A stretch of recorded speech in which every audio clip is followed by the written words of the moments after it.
The gaming community has been buzzing ever since Santa Monica Studio dropped that massive 20-minute gameplay showcase for God of War Laufey.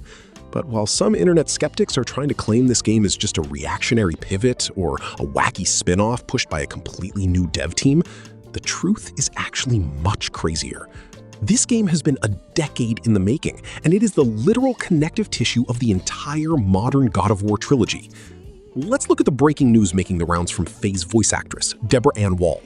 She recently revealed that she has known about this standalone game for nearly 10 years.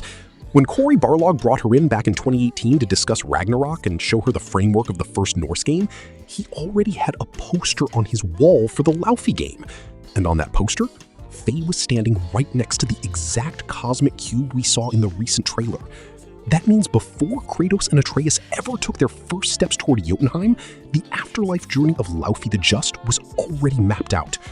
You cannot separate this game from the 2018 masterpiece. They were built and ideated in tandem. Chronologically, God of War Laufey is not a prequel. Cory Barlog confirmed it begins the exact second Faye's body is cremated on the funeral pyre at the start of the 2018 game. Her soul awakens in the Everywhen, a chaotic afterlife where fallen gods from across global mythologies are trapped and vying for power. Because Faye is a frost giant, her relationship with magic is fundamentally different than Kratos. For Kratos, magic is just a tool on his belt. For Faye, magic is an intrinsic part of who she is. Her gameplay trades Kratos' raw, heavy muscle for lethal agility, hyper-responsive aerial combos, and soul-ripping magic. It beautifully marries the gritty, close camera feel of the Norse era with the fluid, vertical speed of old-school Greek-era God of War. Now, let's address the elephant in the room, the companions. The community has expressed some very valid concerns about Phranque, the sentient cosmic cube voiced by Jack Quaid, and Rue, the enchanted ribbon. Given our collective trauma from Ragnarok, where Atreus and Mimir wouldn't shut up for 5 seconds without spoiling a puzzle, it makes total sense to worry about companion dialogue. Sony first-party games have a habit of leaning a bit too hard into quippy, constant chatter. But there's a massive difference between having reasonable caution over dialogue pacing and writing the game off entirely. Santa Monica Studio actually patched Ragnarok to tone down the puzzle spoilers, proving they listened to player feedback.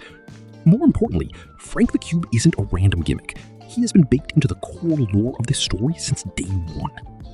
What makes God of War Laufey so exciting is that it's designed to wrap up the narrative with a clean bow. All those nagging, unresolved threads, supposed plot holes, and unanswered questions from the last 2 games, including the legendary mystery of who blew the World Serpent's horn while Kratos was carrying a sick Atreus, are set to intertwine and finally be answered here. This isn't a departure from the franchise, it's the grand finale of the Norse-era tapestry. Cory Barlog laid the breadcrumbs a decade ago, and we are finally about to see the full circle close.